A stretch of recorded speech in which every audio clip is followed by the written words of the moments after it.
अस्सलामु अलैकुम। मैं ज़मीर अहमद अंसारी और आप देख रहे हैं Z news for you.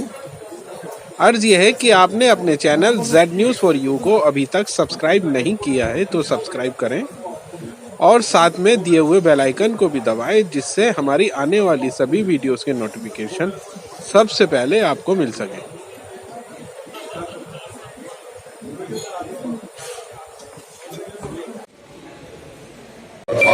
Subsea structures are being fabricated for the first time in the country. Kadupalli Yard, Chennai, a capability which proved a boom for development of domestic E&P ecosystem with extensive skill development. U-field monetization involves a capex of 2,917 crore rupees and employment generation of approximately 3.4 million man-hours. Gas produced from this project will add significant volumes to ONGC's production and will be a giant leap towards making India a gas-based economy. I request ONGC Executive Director and Chief of Corporate Strategy and Planning, Mr. Pavan Agarwal, to give a brief presentation on the performance of the group and the road ahead. Sir.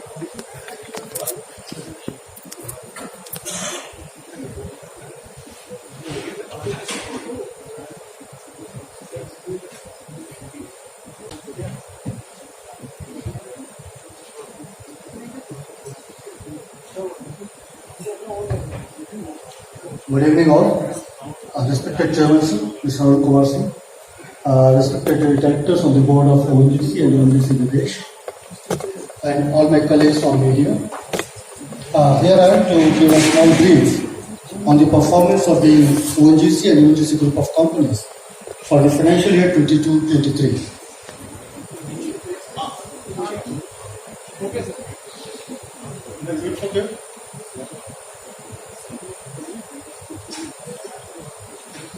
Okay, next. Yeah. Sorry for a small technical glitch. Here's a presentation overview. We'll be starting with the standalone performance, followed by the consolidated performance, growth pursuits, as ONGC as a responsible corporates, and then we'll briefly cover the performance of the subsidiaries and the JVs. Now, as we know that ONGC has been always setting the new standards. ONGC is amongst the top CPSEs in terms of market cap with more than 2 lakh crores. ONGC is among the top CPSEs in terms of the PBT of around 50,000 crores and the PAT of 38,829 crores.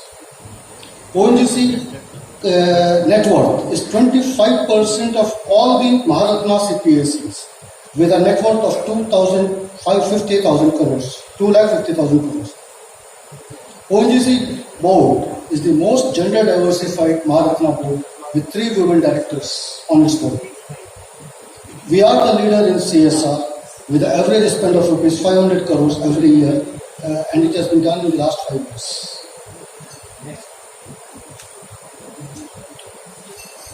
ONGC has played a big role in the wealth creation for the country. Government of India promoted the ONGC with equity of only 342.85 crores contributed over the period of 22 years. And ONGC has returned back to the government with an amount of more than 12 lakh crores till 31st March 2023 with in the form of divestment for 48,000 crores, dividend payout for more than 1 lakh crores, contribution to the exchequers for more than 7 lakh crores, and subsidy to the OMCs in the form of more than 3 lakh crores. During the financial year 22-23, the contribution of ONGC to the exchequer was 72,602 crores. The few physical highlights during the year FY23, we notified 8 discoveries during the year and monetized 3 of them. We accelerated the exploration and bagged 85% of the blocks in OMP bid rounds 6 and 7 to the tune of around 43,500 square kilometers. We drilled 461 wells during the year, of which 85 were exploratory and 376 for the development and the site trade flows. Our O plus OEG production during the year was 42.836 mmTOE and the VAP production of 2.6 mmt. We completed 5 major projects during the year with a capex of 8,118 crores and approved 3 major projects amounting to around 13,500 crores. And we have been continuously pursuing for the low carbon and green ammonia plant opportunities during the year.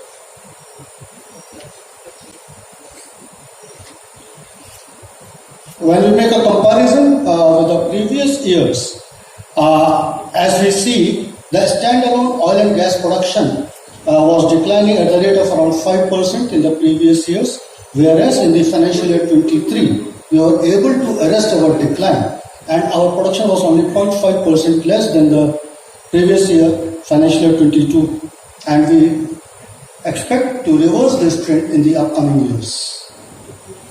The JV production decline was slightly more, mainly pertaining to the Rajasthan block operated by KAIL.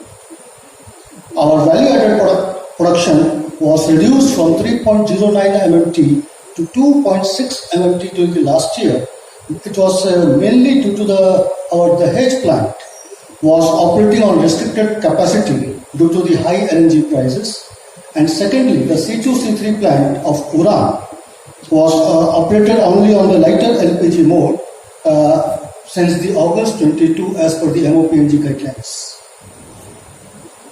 And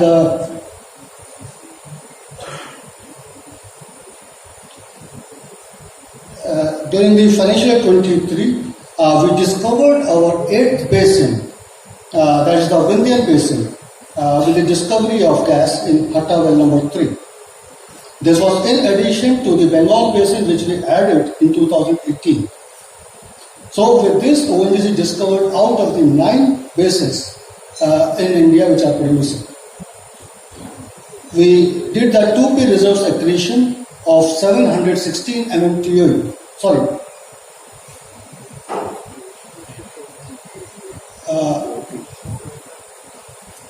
We did the reserve accretion of around 41 mmTOE during the financial year 23, and with it, we maintained our reserve replacement ratio of more than 1 for the 17th consecutive year. And our 2P reserves stand at 716 mmTOE.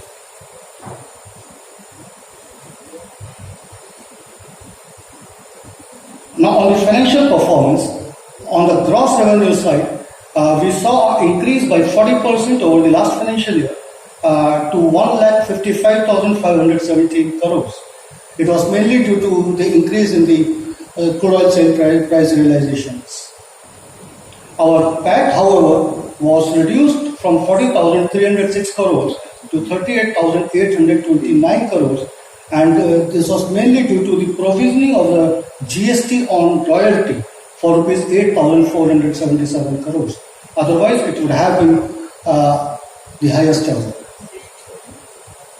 And we made our dividend per share of 11.25 rupees during the FY23.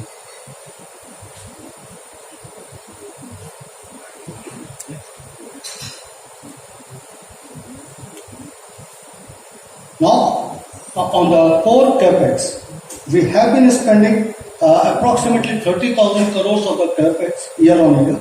During the last 5 years, our capex expenditure has been 1,44,000 crores, and in 22-23 our capex was 30,208 crores.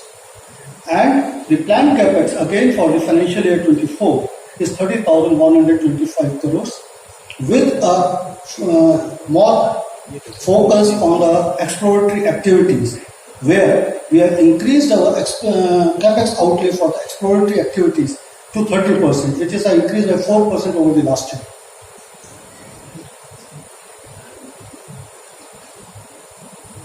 Now, coming to the consolidated performance, as we know that ONGC is an integrated energy company with a footprints across the whole value chain from the upstream, midstream and the downstream.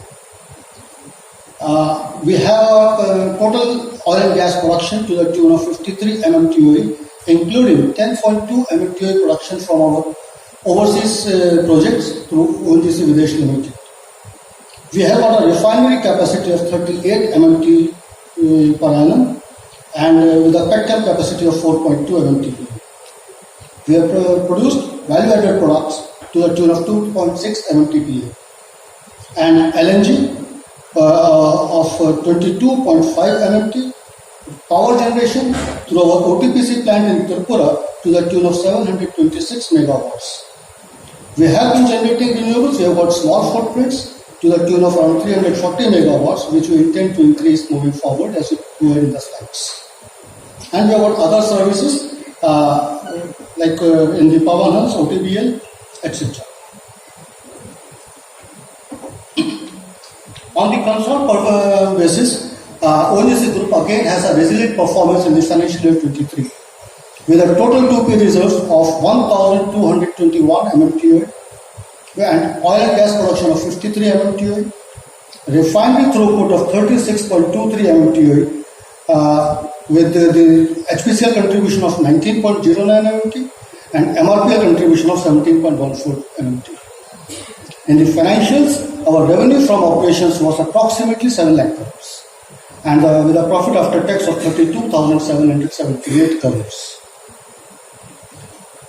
When we see the performance the previous year, we see the total income increased by 28%. However, our PAT got reduced from 49,000, which was mainly due to the losses in our subsidiary companies, mainly the HPC. The debt has increased from 1,07,000 to 1,29,000, which was mainly due to the increase in debt of HPC. However, the same has considerably improved in the Q1 to 1,15,732 crores because of the debt repayment by one of our subsidiaries, MRPL. However, we have a strong debt equity position at 0.43. And here we can see the debt equity ratio has been improving from 0.52 to last year it was 0.38, but increased to 0.43 mainly due to the higher debts of the subsidiary companies. We maintain a strong credit ratings. However, the international credit ratings have been restricted by the sovereign ratings to BBB minus. Moving forward to the growth pursuits,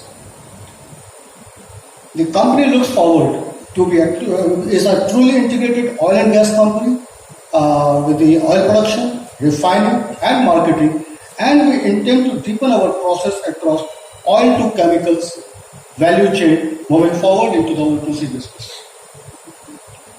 We expect the improvement in our financials primarily due to the crude-linked stable gas price regime which has been there as per the current Parik report, and with a 20% premium on the new gas from the new wells and from the intervention wells. And this is likely to contribute around 1.7 BCM in the financial year 24, which will be approximately 7 to 8% of our total gas production, and it's likely to improve to 7.8 BCM by financial year 28. That will be around 40% of our total gas production. So here we will be getting the premium gas pricing to the 20%, 12% of the Indian crude basket price. In the exploration, our focus is on the category 2 basis and the no-go areas which has been recently released by the Government of India to the tune of 1 lakh square kilometers. 1 billion square kilometers. In the production, we intend to reverse our declining production trend, which we could see in the financial year 23, where we have been able to sustain our oil production, and which we intend to reverse and increase our production from 20.6 MMT in the financial year 23 to 23.7 MMT by financial year 26. That's an increase by 15%. In the green energy, as we have declared, we intend to achieve the net zero emission for the scope 1 and scope 2 by 2038.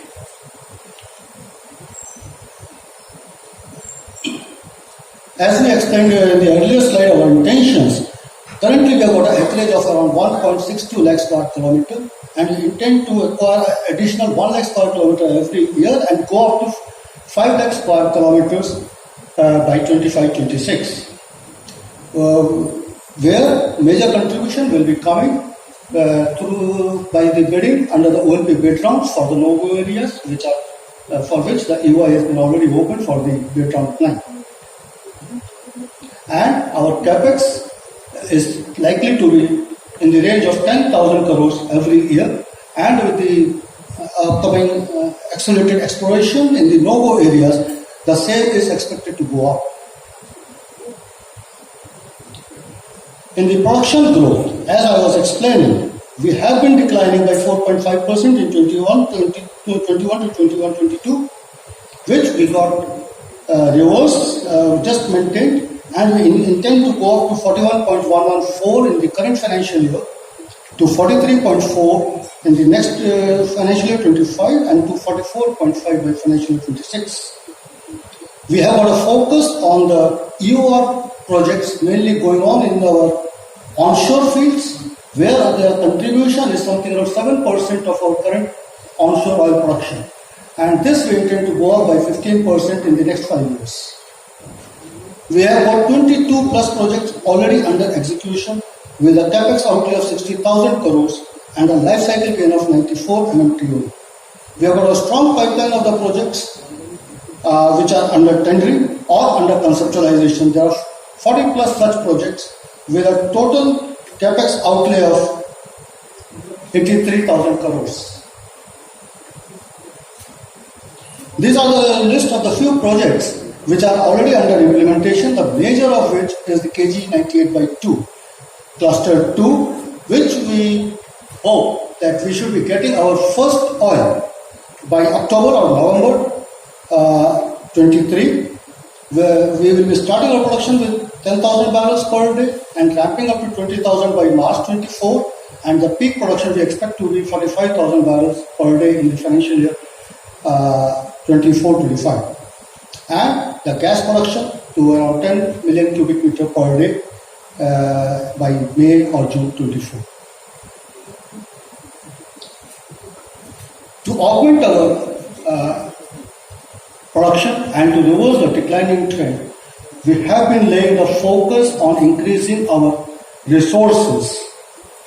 We are inducting the state-of-art high-tech onshore drilling rigs and upgrading the existing rigs with the top drive system.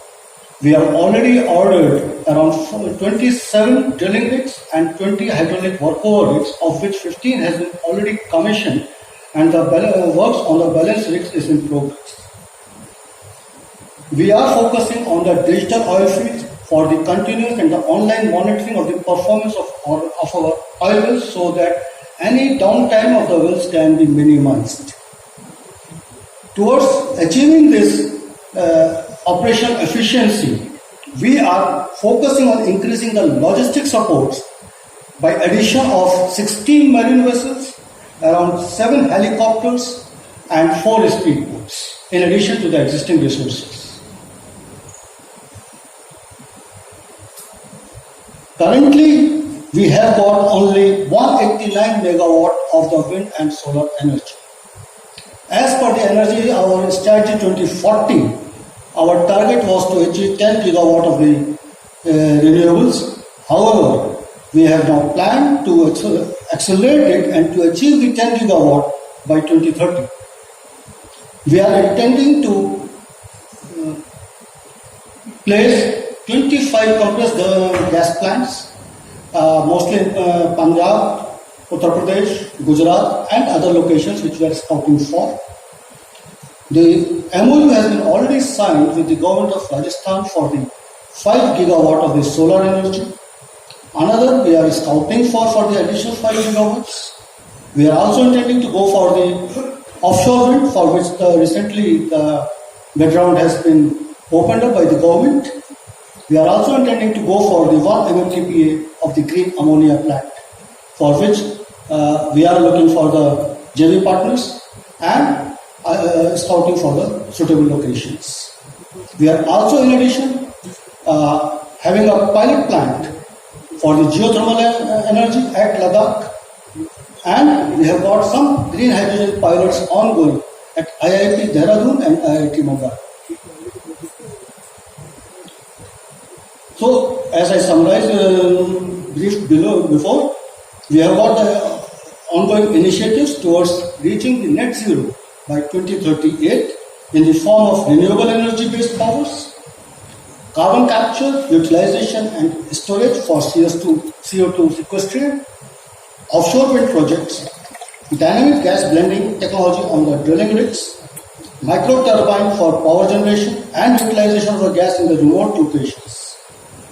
And lastly, the geothermal energy. We are engaging the international majors and reaching them and having the MOUs, and we are having a close work association with them. In the E&P sector, we have got MOUs with the major oil majors like ExxonMobil, Chevron, Total and Shell. For the operations, we are having a collaborations with Schlumberger, Halliburton, Bicep, GCA, PwC. Beyond oil and gas, we have got the MOU with Equinor and Shell mainly for the CCUS. In the digitization, we have already rolled out SAP H4 HANA, and we are going for the digital center of excellence and having a digital oil field to be implemented.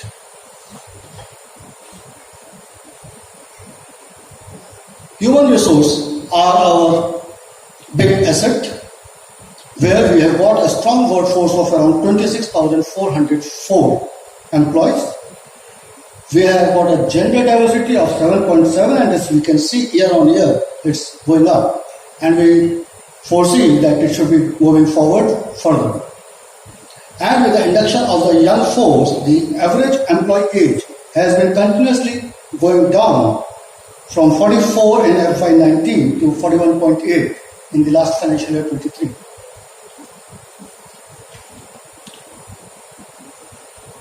The company has been also taking many strong strategic transformation initiatives on the multiple fronts.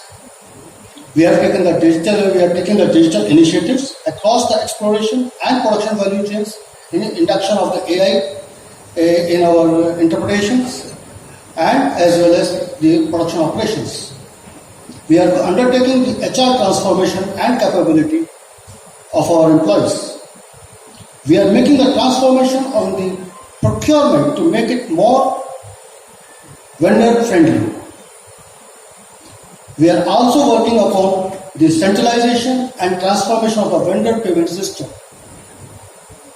And we are also moving ahead on the ESG roadmap and the green business plan.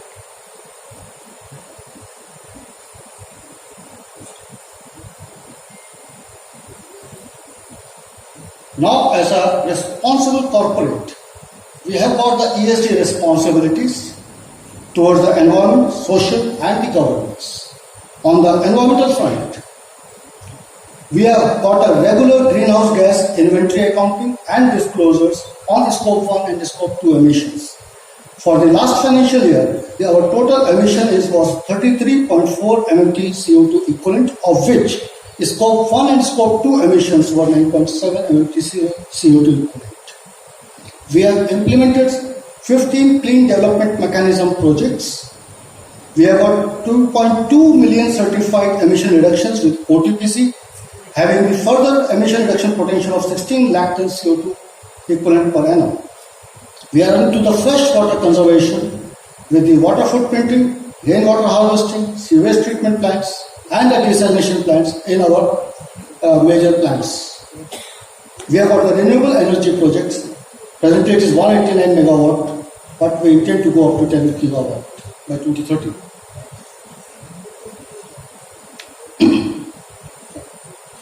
On the social front, we are committed to social welfare and inclusion. We are the first company to issue the separate CSR guidelines in 2009. CSR activities are mainly aligned with the needs of the community in respective geographies, mainly pertaining to nearby our operating areas. Activities are mainly in the areas of healthcare, education, environment, women empowerment, and heritage preservation. Every CSR project is benchmarked to UN Sustainable Development Goals. On the governance front, we are committed to integrity and ethical practices. ONGC has been the first signatory in India to the Integrity Pact.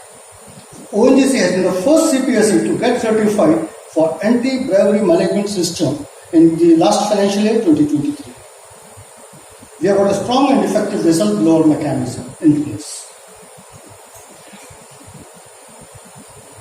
ONGC is a leader in CSR spending. We have a total spend of around 2,700 crores in the last 5 years, with an average spend of approximately 500 crores every year. We also champion the sports in the country. We ONGC sportsperson have won 61 national awards till date, and of which the prominent sportsperson on the rolls of ONGC has been Mr. H.S. Parnoy, Mr. Pankaj Advani, Shiva Thapa, Mr. Virat Kohli, and many others. Now, I'll just touch upon the brief about our subsidiaries and the JVs. We start with ONGC Videsh, which has been accorded the Navratna status by the Government of India since August 2023. ONGC Videsh has got its presence in 32 projects across 15 countries, of which 14 are the producing projects, 4 are the discovered or the developing projects, 11 are the exploratory projects, and 3 are the pipelines.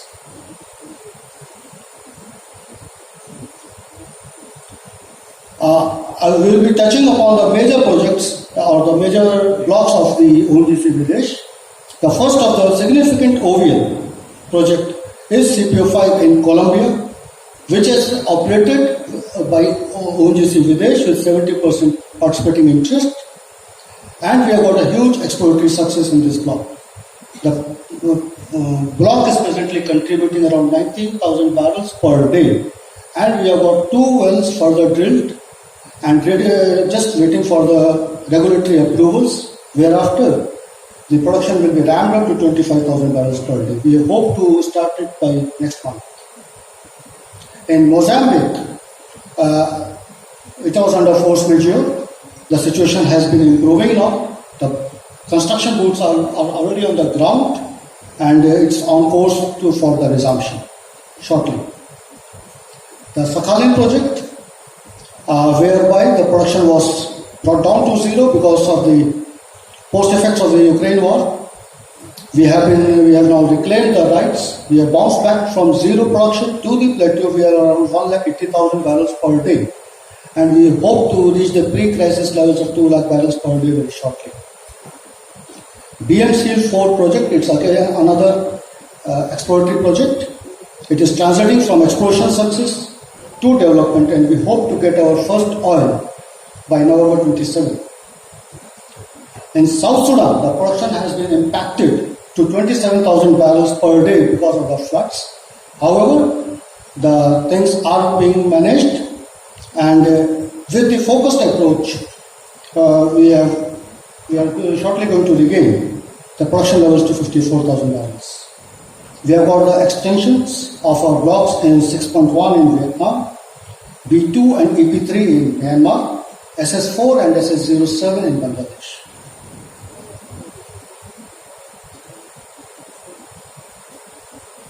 Now about the performance of the ONGC Videsh, the 2P reserves in FY23 is 485 MMTOE. Oil and gas production reduced from 12.32 to 10.17, mainly impacted because of the production in Sakhalin, and in turn impacting our turnover from 17,322 crores to 11,676 crores. PAT improved from 1,589 crores to 1,700 crores in FY23. HPCL, another Maharatna Schedule A company, it achieved its highest ever refining throughput of 19.09 MMT during the last financial year. And it achieved the highest ever sales volume of 43.45 MMT with a gross refining margin of $12.09 per barrel. However, its PAT was impacted and it was negative to around 9,000 crores.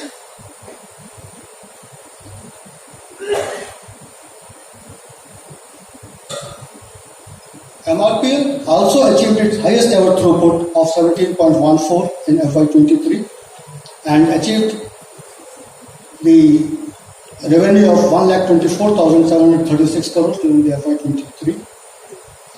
Its debt peaked at 24,485 crores in September 21, which has reduced to 15,362 crores by Q1 of FY24.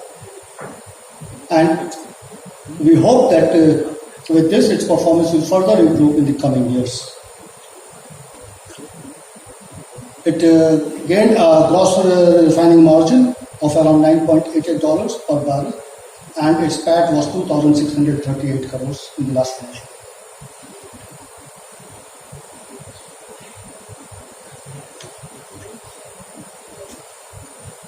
OPAR, which is one of the largest dual feed crackers in the world, with 1.1 million ton per annum feedstock integration project. It utilizes C2, C3 and C4 gas feed and naphtha, which is produced by ONGC. During the last financial year, it operated at the average 82% capacity and earned the revenue of 14,593 crores. And it reported the EBITDA of 486 crores in FY23.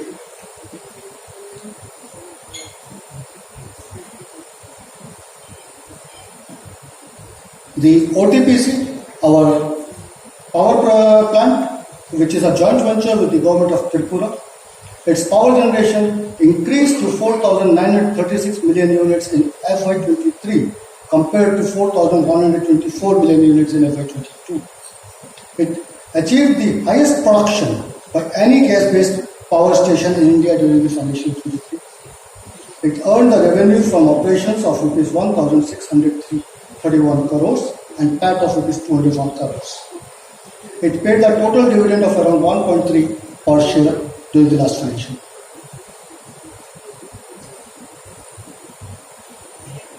ONGC during the last financial year has received many national and international recognitions.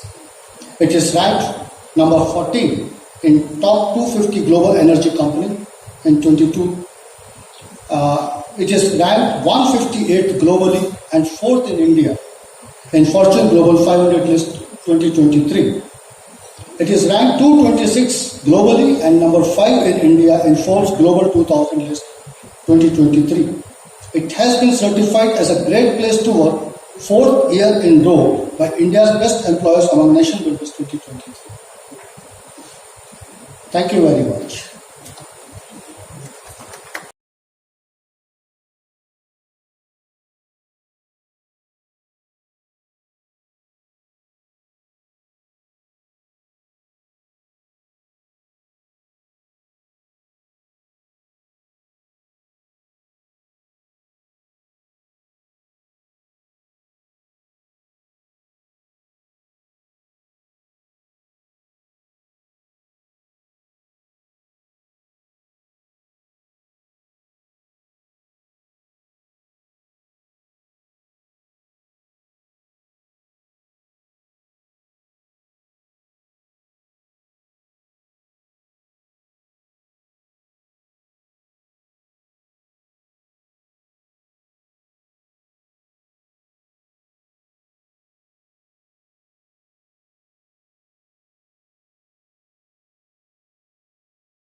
It is a very comprehensive presentation.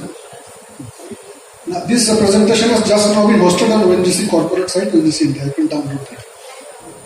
Now is the grand finale stage of any meeting interaction, the question and answer session. We have got around 45 journalists offline here. Around 11 journalists who have joined online. I understand. So I'll ask the journalists here from Delhi who have come here physically. You can start asking the questions. And then you ask journalists to join online also. Later.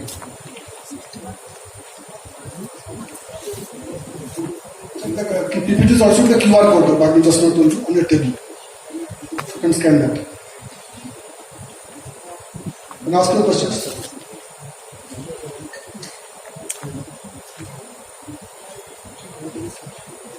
No questions? Surprising?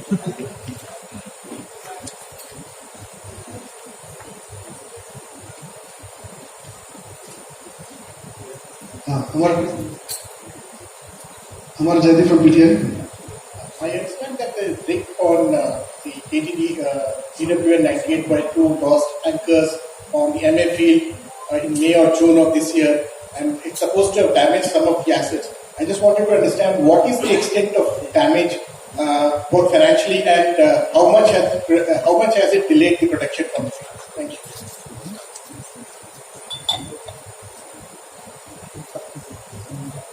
Yeah, I think last we met that time also, we committed that we would be starting production around October of this year. And again, I would say we'll be starting production around October of this year. When I am speaking, the vessel is working towards the last mile connectivity for LP. And after connecting all small pieces with the final, at the side, it will be going through pre-commissioning and commissioning. We expect to commence production towards October of this year. So no question of damage, etc. is there as of now. Excuse me. There is damage. There is damage, and the problem is that you are not even able to ascertain who has damaged it, whether it is Belinda Star or whatever. And that damage has not been attributed to anybody as yet. The anchor drop, the anchor wire has damaged the place. So there is damage.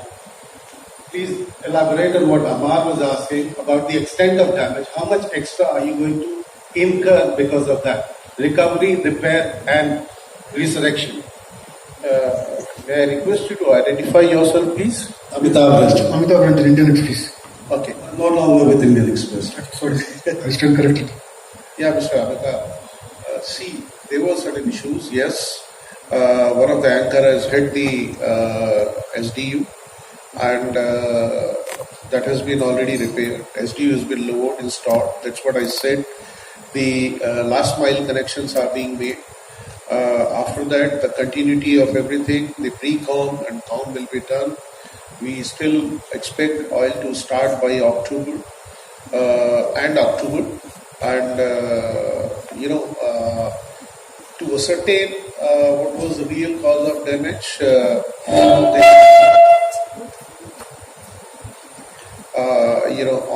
The data is being shared. Insurers, with insurers, everything has been shared. It was under construction, all risk insurance covered. So I really won't be able to comment at this point of time on the financial losses which we may incur in case something left after insurance claim, etc. Insurance claim will be taken by the contractor himself. But presently the work is not stopped. It's under final connection of Anfield and then commissioning. Yeah. We know most of them, but please introduce yourself before asking the question. So, Rakesh from Bloomberg. So, you are investing 1 lakh crores in your mine.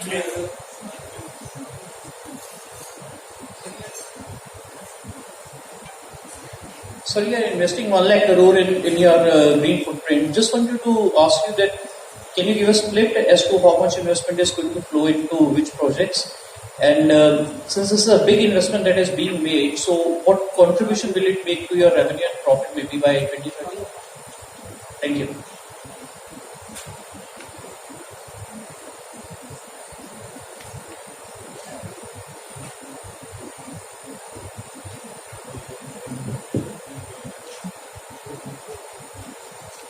fact, we announced our Scope 1 and Scope 2 transition by year 2038. That requires around 2 lakh crore. It is not 1 lakh crore. 1 lakh crore will be around by 2030. And it has various parts. It has primarily, you can say that Scope 1 expenditure to reduce Scope 1 first, and then we go to Scope 2. So there are 2 parts. There are 8-10 things. It is very difficult to hair split at this point in time, but it has all the components. It has green ammonia, it has hydrogen, it has solar, it has PSP, it has then you have offshore, windmills. So everything is there in that. And as we proceed, we keep calibrating. But my gut is that yes, it will cost around 1 lakh crore up to 2030. So the point that where from return will come, if entire world is full, so be it. So be ONGC as well. So if everybody is investing in green ammonia, there must be some logic. Okay. So it has a return in our calculation, it has a return. Because there is a carbon market in offering. Some information. In India also very late kicking carbon market is going to start soon, I suppose. Then you have a lot of export opportunity of green products. Because that market is very intense today, people are making lots of money. Plus, financing cost for such projects is much lower than what one would think. So, it makes a strong economic sense as well. Hello sir, this is Rishi Kala from the business line, from your front. I have 2 questions, sir. One is on the Satellite project. There are currency issues with the sanctions on Russia, so the dividend income which will come out of there. Are there issues of currency while the dividend income will come to ONGC? That is the first question. The second question is on the Mozambique project. In June, the Indian government met with Mourya in the discussion about the start of the project. Parallelly, there were reports from agencies saying that the security situation is getting better. The security situation is getting better and it might start in the July-September period this year. So, your thoughts and what is the situation on both of these? Thank you. 2 questions, so let's tackle the Russia part first. We get dividends from Bangkok and those dividends are in rubles. So it's not that we are buying crude from Russia and I have to send currency out there. So those rubles are accredited to my bank account in Russia, and we have 3 projects in Russia. So the work and use of this currency or the dividend goes on. And further, we are exploring other options if we are to get the dividends out for other projects outside Russia or use it within Russia. Both the options are open. As of now, it's not much. It's about today 130 million, which Bangkok in equivalent US dollars. But that's not an issue for us because it's in rubles, we use in rubles there. So ruble to ruble, it's not a currency issue.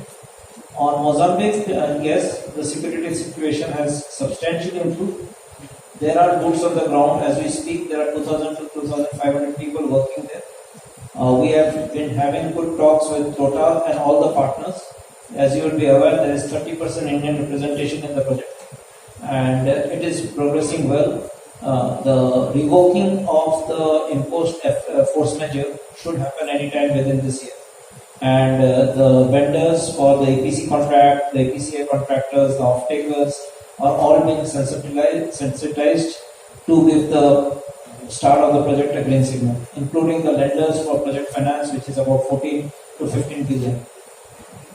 Sir, 2 supplementary questions. First, on the satellite IC, you said that there are options of reinvesting that dividend income into projects. And so, have you identified any projects where you can reinvest that sum?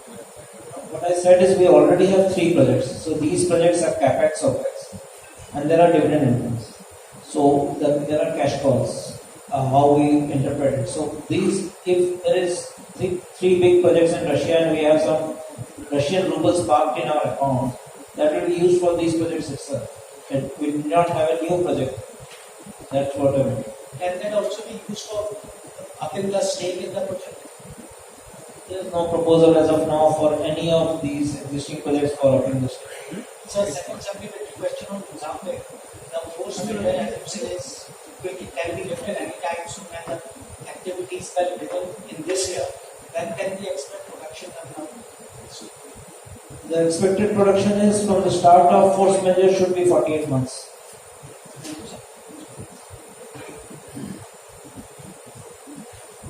Hi, I'm Shivangi Mathur from Monica School.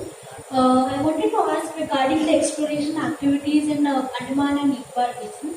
I believe ONGC has been in talks with foreign players. So, what is the status regarding that? Has there been any confirmation regarding that?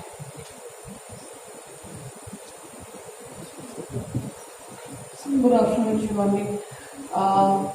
See, we have been acquiring data, both 2D and 3D, around Andamans for the past 1 year. That is called the island exploration. We have 2 blocks, I mean ONGC, and they are deep water blocks. So now the data has been acquired, it is under processing. So the whole processing will take around 3 more months, and thereafter it will come into interpretation. So we have a minimum 3 well commitment for both of these blocks. So we would be undertaking drilling of the wells somewhere in mid of 24. So that is where ONGC's commitment there. So it's in the process, it's in the pipeline. No update regarding foreign players. If there would be Foreign players, see, we've had MOUs, and along with this data acquisition, we have a joint technical studies team. So we have a total, and currently the teams they meet in between, around every second or third month. Otherwise, they are sharing the data. We have shared whatever our legacy knowledge there is, the data which we have. Thus, the foreign companies, they have acquired data from the LDR of DGH.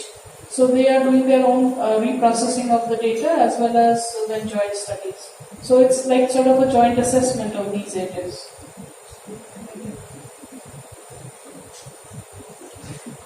Journalists who have joined online, they can raise their hands if they want to ask a question. Around 12-13 people have joined online, you can see. Sir, Prakash Priyadarshi from ET now. For the last 5 years, the last 5 consecutive years, your production has declined around on an average 3% per annum. So, what's the plan? Will the scenario is going to change in financial year 2024?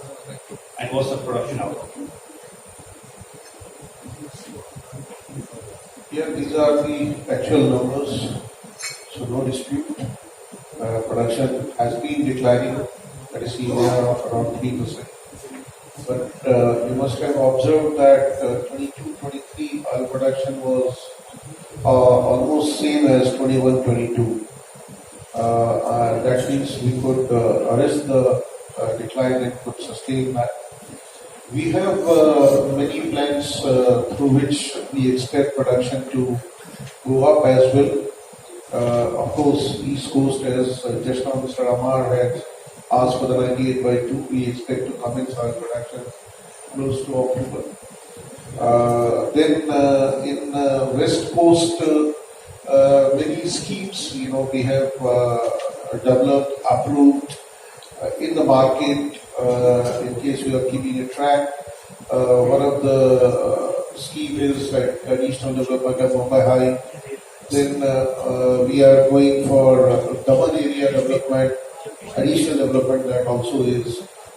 The scheme which is still to come to market is additional development of Ratna, additional development of DSF-2 fields in West Coast, DSF-3 fields in East Coast, then to enhance gas production. Apart from 98/2, we are taking certain measures on the existing fields, as for Washishta there in East Coast, and we want to resume production from some of the wells which otherwise were not producing. It's a deep water well, intervention also is a difficult thing. So plans are there, and we expect production trend to be reversed. Hello, this is Raj from Mint. So you have said you would get into offshore wind, right? So will ONGC be among the first bidders when as the process started? Will it be among the first bidders for the Tamil Nadu project as such? And also you also have plans for geothermal and mapping of geothermal energy in the country. What is the development on that front?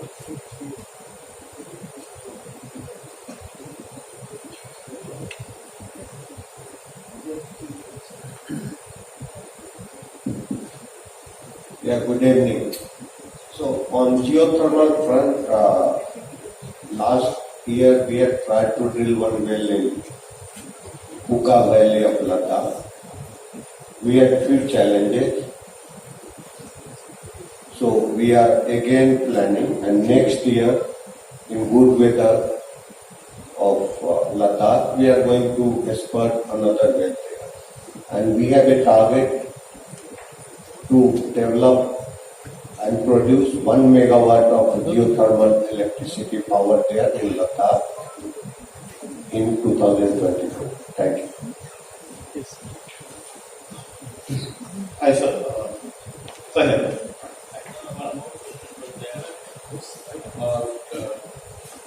Offshore wind, right? Yes, so Tamil Nadu. So this is just, we are examining the whole thing, and if it is attractive, we'll bid. If it is not, we'll leave. So we can't say that whether we'll bid or not bid. Sir, supplementary question, Rishi from Business Line. When we talk about offshore wind farms, they are more costlier than onshore wind farms. And if you look at Norway and the countries on the downside, such wind farms come near oil rigs. Is such a contemplation also there? Considering that they have a better utilization than wind farms onshore. But the cost is a concern. So is cost also a concern?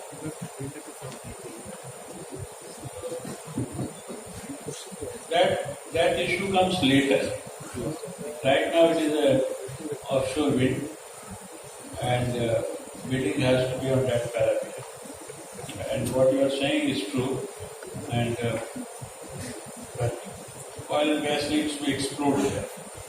So let's cross the bridge first, and then take it.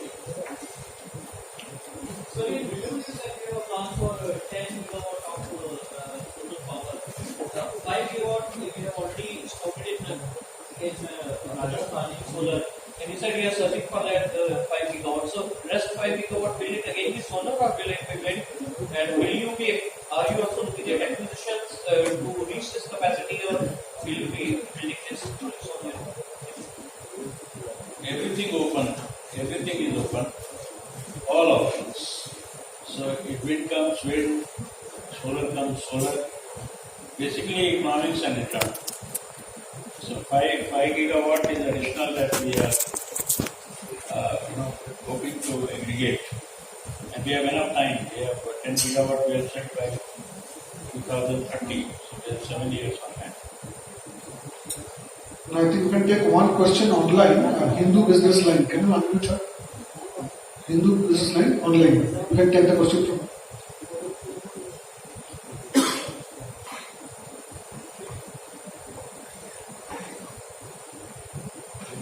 You can unmute.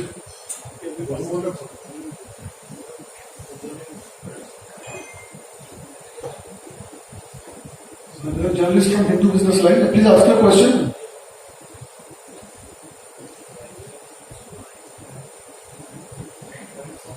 You are coming in, Mr. Iyer. Please introduce yourself and ask the question, please.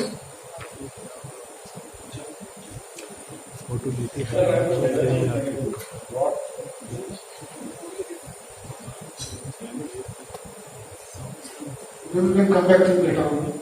Yeah. Any other question, please? Meanwhile, can I ask? Hi, sir. Hi, I'm Sukal from Indian Express. I just wanted to get an update on the proposed merger between HPCL and MRPL. You know, we've been talking about it since, ONGC acquired HPCL. First merger has to happen. Then post merger.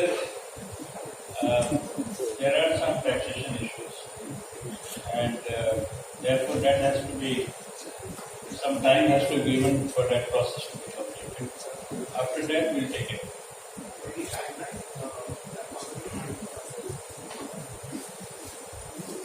You can calculate, because we had a merger of one deal with that, and that merger itself has some carry forward losses. So there will be calculation. It depends on how much, how profitable MRPL is.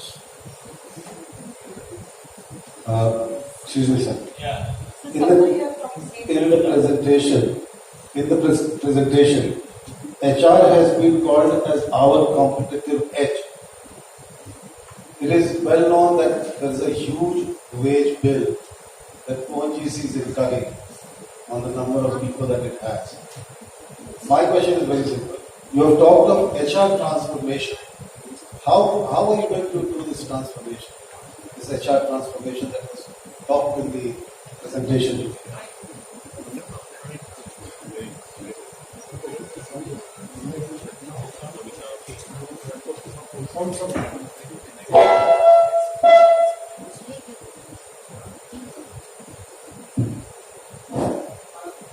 I think I'm audible now.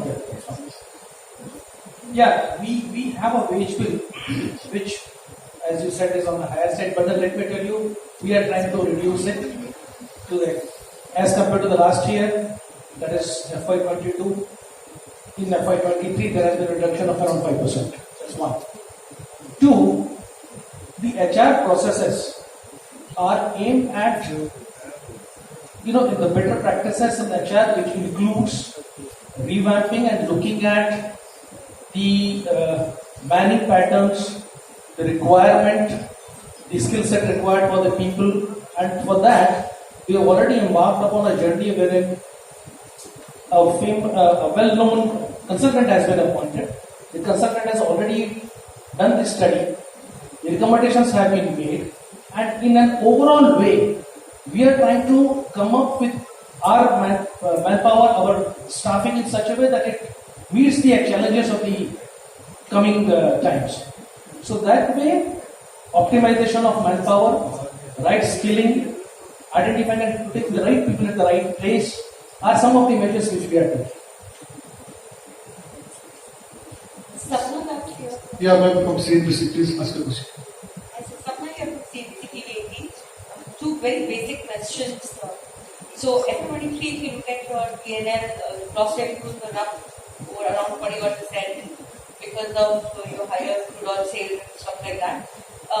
What is the outlook in terms, ONGC can share its view as to what is the outlook on crude oil prices in the current year? The peaks are off. How do you see this, how do you see the rest of the year panning out? We are around $86 odd, very briefly, on the Indian food basket right now. That's one. Second, again, a very basic question. So it's been over a year now since windfall tax has been in place. Is it business as usual now for oil producers, especially who are biggest in the market? Any representation that you have made or did make in the past, but now like prices are back, they are above 80 again, so things like that. Second one on that. I wish we knew how oil prices move. I wouldn't be sitting here. It's the best thing to be somewhere else. But so far ONGC is concerned, upside in the current reality, it is not there. Because simple that SAD is in place. So naturally our price is pegged at the ceiling. So we have, every reason to believe that we will remain where we are. Even if it becomes $100, तो कुछ फर्क पड़ता नहीं है. और अगर 75 है तो भी फर्क नहीं पड़ता. So ONGC fortunately is a very stable one. It depends on the way you look at it. Second, gas side price, yes. Your gas side, any new production from new wells, not new blocks. From nomination block, typically gas production falls, which is normal decline. That is made up by new wells. New well, any production coming out of new wells, ONGC is assured of price at the rate of 12% of Indian basket crude. So that is something that only the variable and big green piece that ONGC has in its kitty. Assuming that 6 to 7% gas each year comes from new wells. So 6 to 7% gas each year will be getting 12% of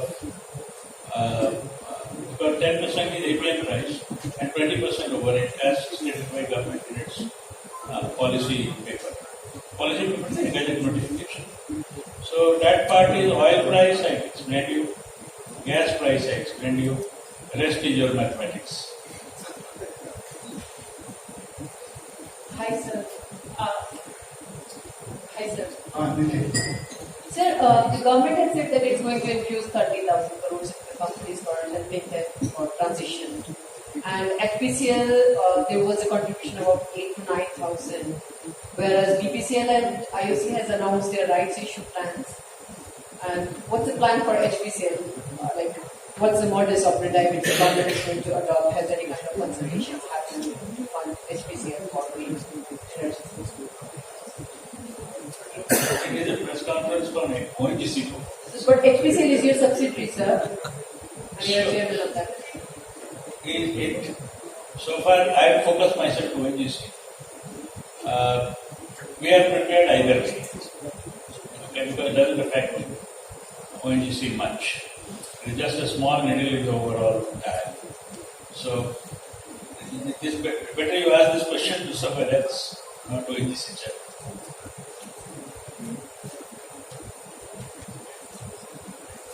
I can ask a few more questions. If the TV channels, there won't be any one-to-one. You can ask the questions here itself.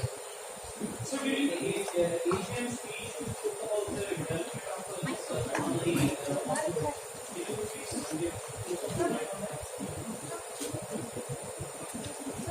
See, Dada, one question. Not only we as a company and a country both are very optimistic about Eastern offshore. So that is the reason that we said that in the good morning that two of the most swanky drill ships we have placed in Maharashtra Basin in deep water to drill 2 wells which is currently drilling, and that basically states our intent. We don't know what will happen, but we are obligated to drill those wells because most of us feel in oil and gas there is something worth trying. So that's what I said in the morning. If that one is correct, then the 2 of our best,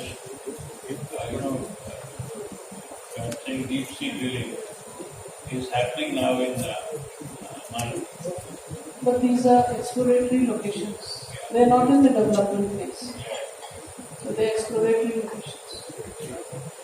We can have one question. My close friend, Shishi Chaurasia, please ask a question. Shishir Chaurasia from Navbharat times. Sir, ONGC का भी भारत सरकार का मतलब क्या कहिए, ताज का नगीना हुआ करता था, सबसे बड़ी कंपनी, सबसे बड़ा मार्केट, मतलब कैपिटलाइजेशन में नंबर 1। आज सर बाजार बंद होने पर आप 175 रुपए 60 पैसे कर रहे हैं। आपके कंपटीटर ऑयल सेक्टर में हो, चाहे वो अपस्ट्रीम में हो, डाउन स्ट्रीम में हो, मैं नाम नहीं लेना चाहूंगा, लेकिन उनका market price, market capitalisation, share price कितना है, आप कितना धंधा करते हैं, आपके पास कितनी बड़ी बड़ी कंपनियां हैं, पहला सवाल सर, आपका दाम इतना कम क्यों रहता है? आपने स्प्लिट भी नहीं किया, 10 रुपए का शेयर है, आईपीओ पे इससे कई गुना ज्यादा में आपने शेयर दिया था। पहला सवाल। दूसरा सवाल सर, एक और पीएसयू है, मिनिस्ट्री ऑफ हैवी इंडस्ट्रीज की बीएचईएल। आपने Q1 में 102% आपका प्रॉफिट राइज हुआ। बीएचईएल मेरे ख्याल से अभी भी उसकी स्थिति मतलब ग्रीन में नहीं कर सकते। उसका शेयर आज क्लोजिंग था 114.95 मार्केट कैप आपसे सर बहुत कम है।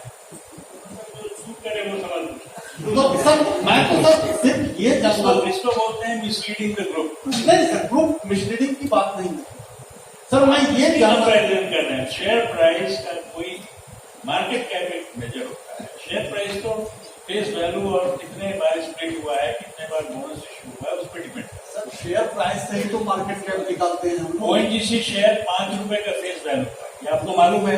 आज पहली बार पता लगा? नहीं, बहुत लोगों को पहली बार पता लगता है कि ओएनजीसी का फेस वैल्यू जो है 5 शेयर का 5 रुपए। 5 रुपए के शेयर स्प्लिट कितने बार स्प्लिट हुआ है? और नहीं, दूसरा ये है कि अभी भी 175 है और पब्लिक सेक्टर आपको भी मालूम है, अगर उत्तर जान के भी सवाल पूछना है तो बात नहीं। सरकारी और प्राइवेट सेक्टर का डिफरेंस एक्सप्लेन करने के लिए आपको हार्वर्ड का ट्रेनिंग प्रोग्राम यहाँ चलाना नहीं है, ठीक है? तो सरकारी और प्राइवेट सेक्टर का जो अंतर है वो आपको समझ में आता है। उस सवाल का आप कभी आंसर नहीं ढूंढ पाएंगे। सेंसेशनलिज्म आप क्रिएट कर सकते हैं, सर ठीक है, लेकिन नहीं कंप्लीट कर लीजिए। पर आपने पूछ लिया, पब्लिक सेक्टर कंपनीज में 25% सारे पब्लिक सेक्टर का जो मार्केट है उससे ओएनजीसी, इस पे ओएनजीसी को गर्व है, आपको गर्व हो या ना? बिल्कुल नहीं, हमें भी हम जानते हैं कि ओएनजीसी पीएसयू में सबसे बड़ी कंपनी रही है, सबसे बड़ा मार्केट है सर। इनका मतलब और एक जैसे एक और चीज, शेयर प्राइस पिछले एक साल में आप अगर किसी भी उसमें देखे ग्रॉस पे 120 से 180 के आसपास है, तो 50% एक साल में शेयर प्राइस बढ़ना इन इटसेल्फ, हम नहीं बोलना कि ये बेस्ट है और बेटर हो सकता है, कोशिश पूरी मैनेजमेंट की है, बट 50% एक ही साल में बढ़ी। अगर आप बैंक में पैसा लास्ट ईयर रखते हैं तो 5-6%, ओएनजीसी में रखा है तो कम से कम 20-22% ओएनजीसी ने दिया है और 2 को जोड़े, ठीक है? तो ओएनजीसी का उस लेवल पे मैं नहीं बोलता हूँ कि हवा अच्छी थी तो दिया, हवा अगर खराब होगी तो फिर नहीं होगा। ऐसा नहीं है कि कोई वो उस वजह से होता है। प्राइस अच्छा रहा तो प्रॉफिट अच्छा हुआ। तो कहने का मतलब ये है कि ओएनजीसी आप बोल सकते हैं, लेकिन ओएनजीसी आज की तारीख में भी अच्छा परफॉर्मेंस करती है। सर मेरा सवाल तो पूरा होने दीजिए। मेरा ये कि आज AGM है, आज सेंसेशन क्रिएट करना है, सेंसेशन क्रिएट करना मेरा कतई उद्देश्य नहीं। मेरा चूंकि आज AGM है, आज शेयर होल्डर्स का डे है, आज आपने शेयर होल्डर्स के साथ बैठक की है। मेरा ये सवाल है कि अगले साल भर में शेयर होल्डर क्या एक्सपेक्ट करे कंपनी से? चलेगा वैसा ओएनजीसी एक लाइन गुड प्राइस लिंक है, ये क्रूड प्राइस सारा जैसा क्रूड प्राइस चलेगा वैसा you should expect. Thank you sir. One question. Yeah. Sapna Jyoti from Blacks here. Yeah. ONCG has transformed into an integrated company over the years in the oil and gas segment. Now, my question is, 5 years down the line, what direction you want to take under your leadership?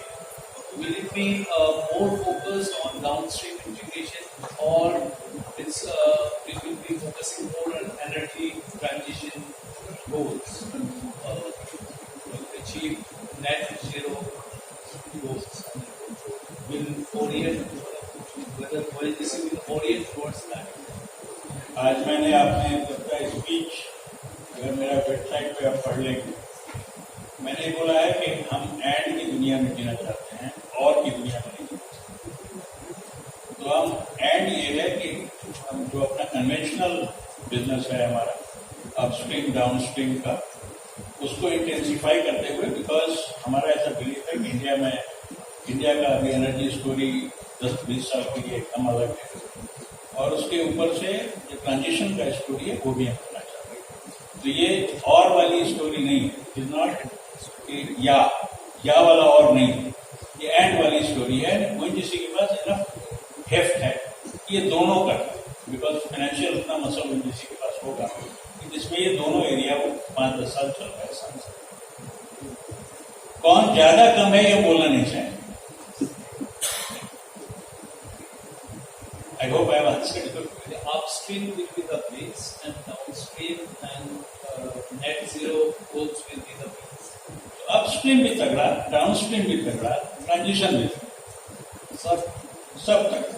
Because हमारे पास आप तो हमारा देख रहे हो ना balance sheet, debt equity ratio standard 0.03 है, तो हम चाहें तो 5 लाख करोड़ और लगा सकते। 2:1 डेट इक्विटी बढ़िया माना जाता है। तो अगर हम डेट इक्विटी 2:1 मान लें तो नेटवर्क हमारा 2.5 लाख करोड़ के आसपास, तो 5 लाख करोड़ हम बोरो कर सकते हैं। तो 5 लाख करोड़ की कैपेसिटी ओएनजीसी के पास आज है। तो अगर बढ़िया बैंकिंग प्रूडेंस स्टैंडर्ड मान के चले तो फिर भी मार्केट कैप 2.5 लाख करोड़ है। उनका चौरसिया जी का कहना सही उसका हमें भी दुख है, लेकिन उसका हमारे पास आंसर नहीं। Please ask. Sir, just one more question. I just wanted to ask, we've been reading whether that OVL is now reconsidering an investment in Taro's Kenya project. Is there an update that you can share with us? No update as yet. Yes, it is one of the opportunities that we are pursuing among the many, but no immediate update.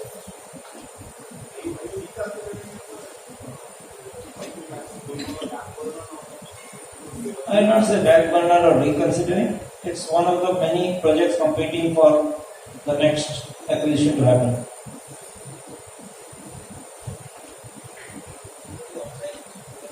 No, it is from online. We tried one, but I think we have come to the close. Yeah. Student from the Economic Times. Sir, I wanted to understand that you wanted to establish 25 CPG plants by FY26. So, what will be the investment strategy for it, the technological collaborations that the company is planning, and the overall renewable energy investment is 1 lakh crore. Sorry. What will be the share for the CPG plants from your overall investment strategy? CPG,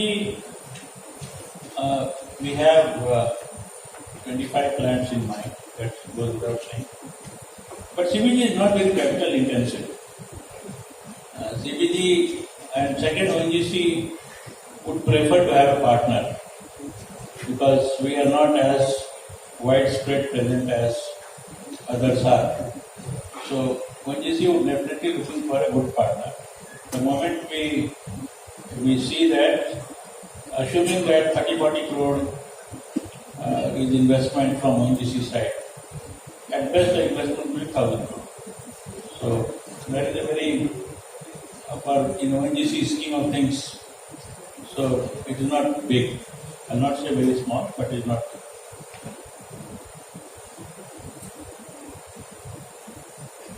Any more questions?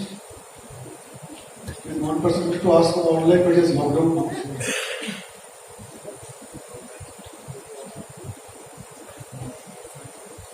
Yeah, ma'am. Very sorry, sir. Just at the cost of repeating myself and also not wasting your time. So you, on the question of how much of ONGC is completely determined by the way food prices behave, and you said that there is an SAED, so there is no upside. Could you elaborate on this slightly? I mean, is this an issue or not? Because you're too big. But, that can't be said for other companies, and obviously that is something I can't ask you. But if you could break down what you said in terms of the oil sector, the gas side industry. What I said is based on the current norms that are in vogue. SAED is today applicable, you know the figure above which SAED is coming up. And that SAED is decided by government, not by ONGC. So I cannot answer on that, what will happen to that and all that. But what I can answer is that we have planned to assume that we will continue to get what we are getting today. So there is a static revenue flow from crude side. Gas side, there is upside. That will come plus additional production number, whatever comes from what director production told. That number will get added to our kitty. What director HR told you on cost side, factor in that, and then you can do your numbers and work out where this is. So we all thank you very much for coming here, and I invite all of you for a very, very early dinner. Thank you very much.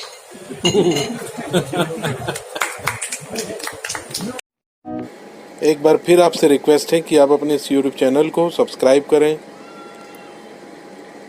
Like and share ज़रूर करें। शुक्रिया।